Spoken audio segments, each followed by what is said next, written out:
Ang likom sa mga Seleucus. Bugna 7:9. Ang 144,000 ka mga tawo sang Israel. Ang amo naman ini ang atong topiko nga bago, nga topiko nga pagambalan. Ang 144,000 ka mga tawo sang Israel nga naghalin sa 12 ka tribo sang Israel. Nga isa lang ang ilang ngalan. Ini nga topiko malipot apang matahom. Kamay madamo ka ikaw nga mapudyutan nga kaalam ka ihibalo sining nga topiko nga makapadugang sangka makapadugang singkaalam nga nugod sa pulong siyang Diyos. Apang sa wala pa naton maimpesan ini nga topiko, makabalik kita anay sa nagligad naton nga topiko. Ang malikom sang Selyo 6. Bugna 6:3-4. Ang pagkaresing anak sing tao sa kalibutan. Kay may madamo pa nga mga tao nga wala nakibalo sa sini nga topiko. Agbalikan naton ini sing kadali nga ini nga topiko. Ag dire ipakita sang Dios ang iya paggamhanan nga isa ka Dios nga manunuga. Nga hindi kinaandan nga gahom kag mga katingalahan nga mga butang nga iya himuon sa langit kag sa tuta. Nga masaksihan sing mga katawhan nga nakalabot sa sini nga panahon. Ag may madamo pa ang iya pagabaguhon sa kalangitan ag subong man sa duta. Ag madamo pa nga hitabo ang magalungtad sa kalangitan kag sa duta. Nga wala ginuna-una si mga katawhan sa kalibutan nga amo ang iya himuon ag matabo sa sini kalibutan. Kadaw hindi mapatihan si mga tao nga nagabuhi sa sini nga panahon apang tungod sa gahom sang Dios wala sing imposible sa iya. Ang tanan mahimo niya. Amo ini ang iya himuon kag bag-ohon niya. Ang porma sang kalangitan kag ang duta. Ang madamo diri ang ginbag-o sa kalangitan. Ang porma sa kawaan nagbag-o. Ang mga planeta, bulan, kabituonan, kag kasubong man ang atong ginapuy-an nga kalibutan, wala na ini sa ila kinaandan nga alagyan nga pareho sang una. Ang langit madula subong sa paglukot sa tulunan, kag ang adlaw magaitom pareho sing panapton nga itom. Kag ang bulan magapula subong dugo, kag ang magagmay nga mga grupo sa kabituonan sa kalangitan mahulog ini sa duta. Ang matapos ini ang nakakatabo sa kalangitan, ang kaligitan magatinaw nga wala sing tupong nga kasanag. Nga daw pareho sing isa ka kristal, kag wala ka na sing may makita nga panganod sa kalangitan. Kag ang adlaw magabutlag sing tuman nga kasanag nga pareho sang 7 ka pilo nga kasanag. Kag kun gabi ang bulan magasanag pareho sing adlaw. Kag isa pa ini ka makatilingahan, katinangalahan nga ginhimo sang Dios sing pag-abot sing anak sang tao sa kalibutan. Mama. Nga wala ginhuna-una sing mga katawhan sa sini nga panahon. Kag wala na sing kadulom nga magalungtad sa kalibutan. Ang klima sa kalibutan magabag-o kag wala na sing may magaabot nga kalalatan kag pamiste sa duta. Ag wala naman sing tigtulugnaw o kunyelo, ang silak sing adlaw hindi na makahalit sa tawo.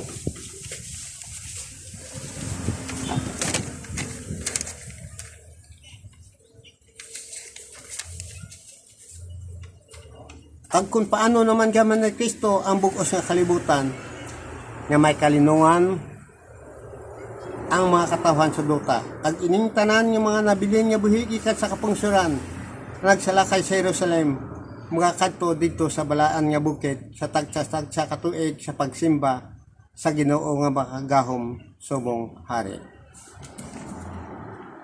Pag ining mga katawhan nga wala nakakilala kay Kristo bilang Ginoo, magataklad sila sa balaan nga bukid, magaupod sila sa pinilit nga mga katawhan sang Dios nga buhi, kag magaluhod sila kag makasimba sa Ginoo. Ang ano man ayhan nga mga layi kag kasuguan nga ipatuban ni Kristo sa mga katawhan sa buong kalibutan, nga kung siya na ang maggahom sa duta. Sa 1,000 katuig upod na diri ang mga tumuluo nga nasakop sa una nga pagabanaw kag sabton naton ni tanan apang bayaan naton anay ini nga topiko kay pagabuksan naton ang bag-o naton topiko nga aton paghahambalan. Amo ini ang likom sa mga Sergio Jes Bogna 7 o 9 ang 144,000 ka mga tawo sa Israel. Kag magaupo naman kita sa kay Juan sa kalangitan, kag kung ano ang iya nakita sa kalangitan, kag amo naman ini aton pagatutribon kag paghahambalan. Agod mahatagan naman kita sindyutay nga kaalam ka ihibalo sa sini nga topiko. Kay ining mga likob sang selyo nga programa sa pagtuon sa mga sekreto na nungod sa pulong sang Dios. Gani ginaagda ko kamo kag tagain ninyo ini sindyutay nga tion nga mag-upod kamo sa sini nga programa.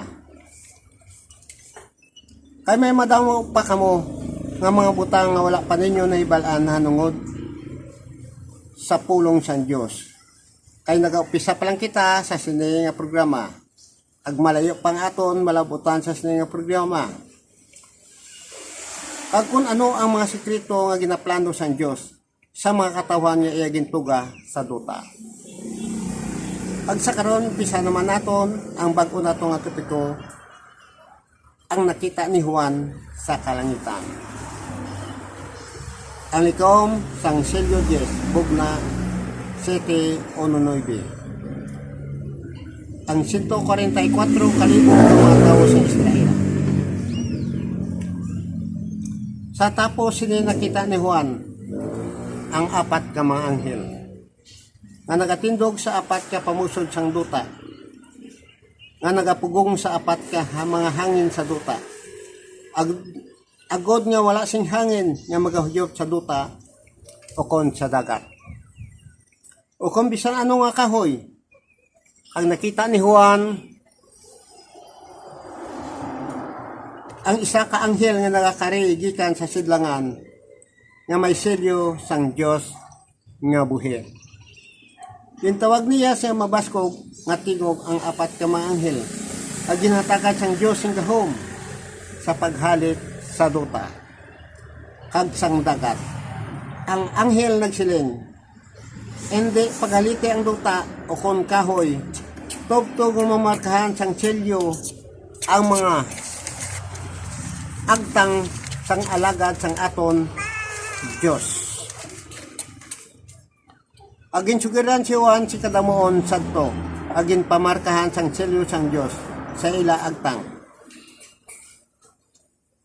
Ang ila kadamoon 144,000 halin sa tribo ng Israel na may 12,000 gikan sa tribo ni Juda nga ginmarkahan sang selyo. May 12,000 gikan sa tribo ni Ruben. May 12,000 gikan sa tribo ni Gad. May 12,000 gikan sa tribo ni Aser. May 12,000 gikan sa tribo ni Naphtali. May 12,000 gikan sa tribo ni Manasis. May 12,000 gikan sa tribo ni Simeon. May 12,000 gikan sa tribo ni Levi. May 12,000 gikan sa tribo ni Isakar. May 12,000 gikan sa tribo ni Sabulon. May 12,000 gikan sa tribo ni Jose.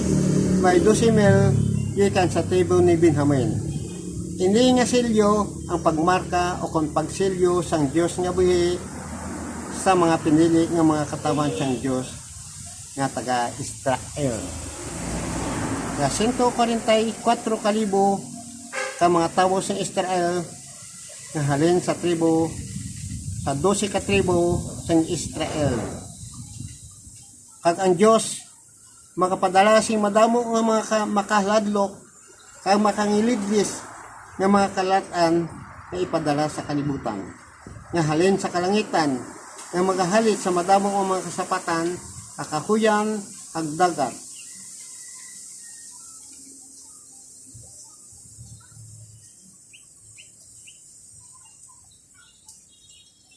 Kay nakita sang Diyos sa kalangitan kung daon nagit kamalaot ang tawo sa kalibutan. Ag wala na sila sing kadlok sa paghimo sing tanan nga sahi sing kalautan ag sala.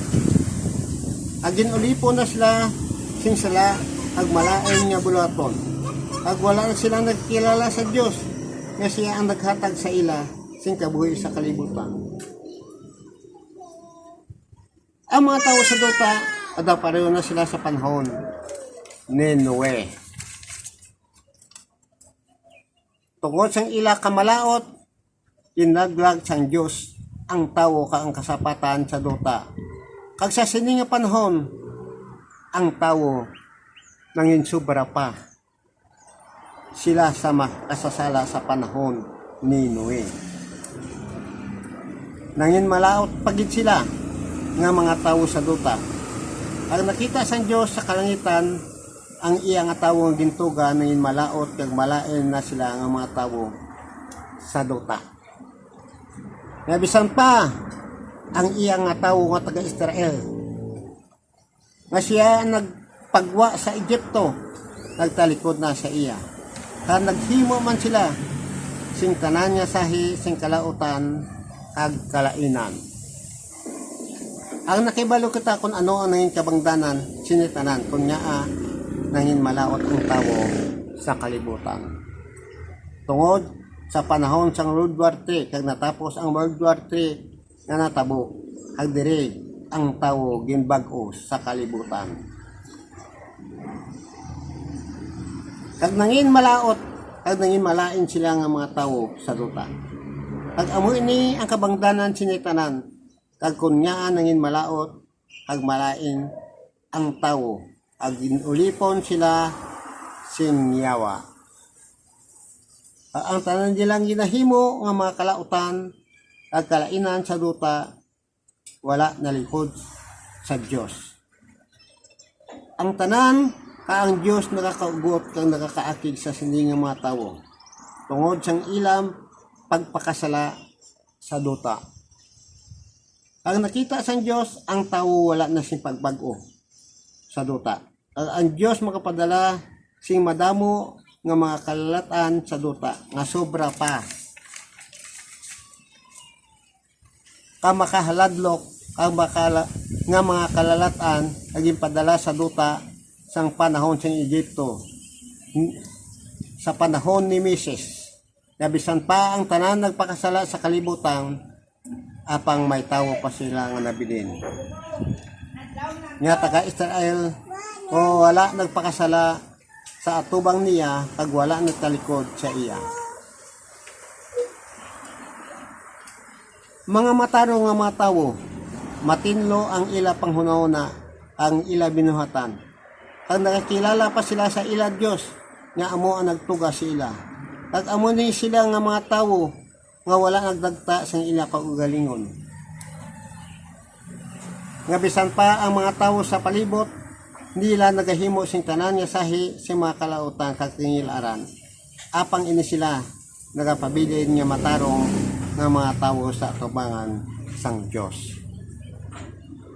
Ang ini sila wala nagakaagi sa pakigilawas sa mga babayi.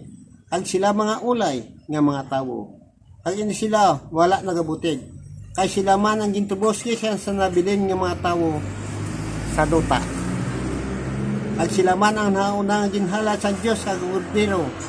Kabisan pa madamo ang mga katawan sa Israel, kag amo lang ini sila ang pagamarkahan, ang pagasiluhan sa mga katawan sa Israel. Nga 144,000 ka mga tawo nga pinili nga mga katawhan sang Dios.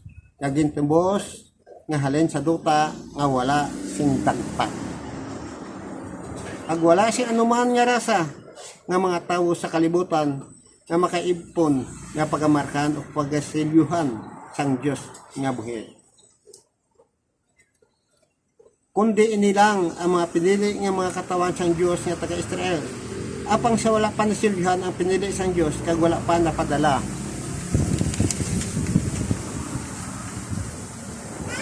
Ang mga kalalatan sa lupa. Ang Dios magasugo siya apat ka mga anghel nga iya, mga alagad.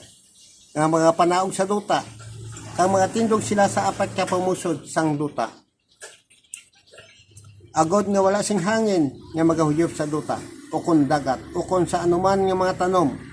Kaya nakita naman ni Juan ang isa pa ka anghel nga nakakarigikan sa silangan nga may silyo sang Dios nga buhi. Gintawag niya sing mabaskog nga tingog ang apat ka mga anghel nga ginhatagan sing Dios sing gahom sa paghalit sa duta kag sang dagat. Ang anghel nagsiling, hindi paghalite ang duta o kon mga kahoy tobtob nga mamarkahan namon ang silyo sang mga agtang nga sang mga alagad sing aton Dios. Aging sugrihan si Juan sing kadamuon sadtong gipamarkahan sang silyo sang Dios sa ilagag sa ila agtang. Ang ila kadamuon 144,000 halin sa tribo sang Israel. Kang matapos mamarkahan ining 144,000 nga pinili sang Dios, ka ang Dios magapadala sa 7 ka mga anghel sa duta nga magadala sing madamo ka makalhadlok nga makangiligdes ng mga kalalatan sa duta. Tungod sing dako ka kaakig sang Dios sa sining mga tawo sa duta. Ka ang Dios hindi na magabaylo ang iya una-una sa sining mga tawo nga malaot sa duta. Ang magapadala siya sing madamo nga makalhadlok nga mga kalalatan kag dako nga kalaglagan sa duta nga wala pa naagyan si mga katawhan sa bugos nga kalibutan. Kag ini mga katawhan nga nagkalabilin nga wala nasilbihan o kung nahamarkahan sang Dios nga buhi sa ila agtang.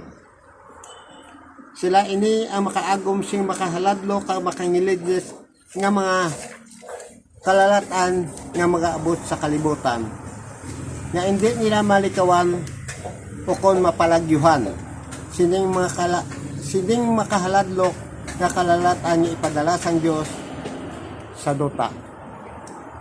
Mga kabudlayan nga wala pa nila maagyan sa ila kabuhi, mga nasari-sari nga mga kalalatan ipadala sang Dios sa duta nga wala pa ginapaabot si mga katawan sa duta nga hinala lang nag-abot.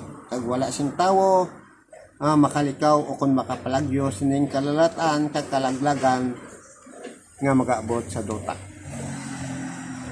Tungod sa pagtalikod nila sa Dios, mabaton nila ang kaakig sang Dios.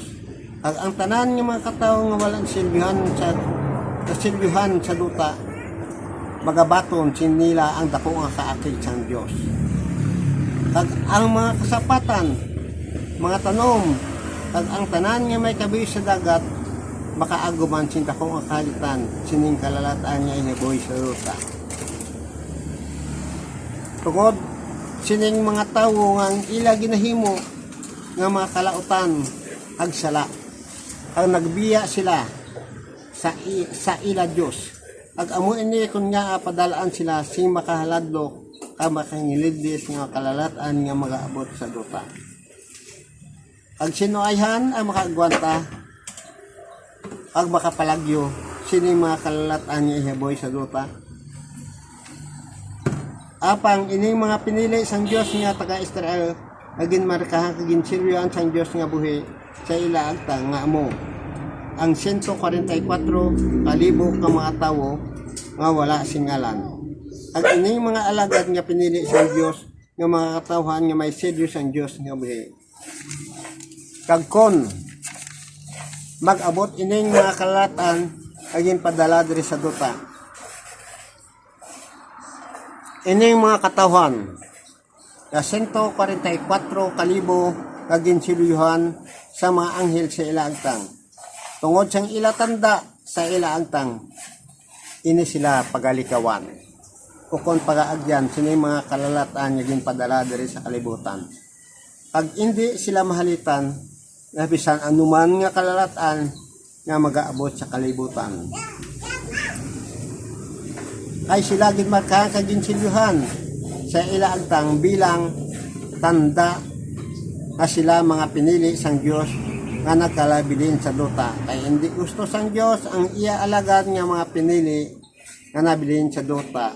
Pag hindi siya gusto ng iya mga matarong nga alagad, mahalitan sining mga kalataan nga iya padala sa kalibutan. Kapag hindi mga pinili sang Dios nga buhay nga 144 kalibo ka mga tao sa Israel. Kung malikawan nila ining kalalataan ginpadala sa kalibutan, tungod sang ila silyo sa agtang, agtungod man sila mga pinili sang Dios nga may silyo sa agtang, may maagyan man ini sila nga hindi hamak nga mga kabudlayan kapag anto sa ila kabuhi. Ini sila nga buton kag takpon paanto sa ang kapamatyon sa hindi matarong nga paagi pareho sa kay Ginoong Hesus agin takop gin paantos agin patay sa hindi matarong nga paagi. Kag amuman ang ila madangtan sineng 144 kalibo nga kung mag-abot ang bag-o nga panahon nga ining pungsod nga Israel gubaton sila sing madamo nga mga pungsod sing sakop sing sapat. Ang mga pinili sang Dios nga ginsilyuhan sa ilagtang amo ini sila ang pagkadakpon bihagon kag pamatyon sa hindi matarong nga paagi. Nga pareho sing una nga natabok nga ang tanan ng mga Kristohanon nga mga matotom nga alagad ni Kristo nga napunan sila sing balaan nga espiritu, ginhingabot sila, gintakop, kag ginpamatay sa makahaladlo ka makangiliglis nga kamatayon. Nga hasta subong wala sila nakaangkon sang hustisya sang ila kamatayon. Kag amoy niyang ginasiling ni Kristo nga ang tanan nga nagasunod sa akon wala nagapasaan sa ila kang galingon nga krus, hindi akon gin tutunan. Ang tanan nga alagad nga kag tumuluon ni Kristo maagyan nila ang tanan nga mga kabudlayan gapigihon ag pag-anto sa ila kabuhi apang sa katapusan may padya ini sila nga mabaton nga labaw pa sa bulawan. Kag amuman ang ila madangtan sining 144 kalibo nga mga tawo sa Israel nga sila nga buton kag patyon sa makahaladlo ka makaliligis man nga kamatayon. Akon sila ang mapatay ang ila kalag magasaka sa kanikan kay sila intubos sa nabilin nga mga tawo sa duta. Kay sila man ang nahauna ang ginhalad sa Dios kag sa Kordero. Akon diin si Kristo dito man sila. At sa subong si Kristo nagapungko sa tuong aluyo sang iya amay sa kalangitan. Ang ining 144 kalibo nga pinili sang Dios na kung sila mapatay magatindog ini sila sa likod ni Kristo. Na kung diin si Kristo dito man sila. Kag kung si Kristo magapalaog sa kalibutan nga magagahom sa 1,000 katuig kag maupod sila bilang alalay ni Kristo sa duta. Ang 144 kalibo ka mga tao sa Israel pagasiluhan nga mga pinili nga mga tao na nabilin sa duta nga mga matarong mawala ng pakasala gabisan pa ang mga katawan sa duta naghimo sing tanan nga sahi sing kalautan apang ini sila.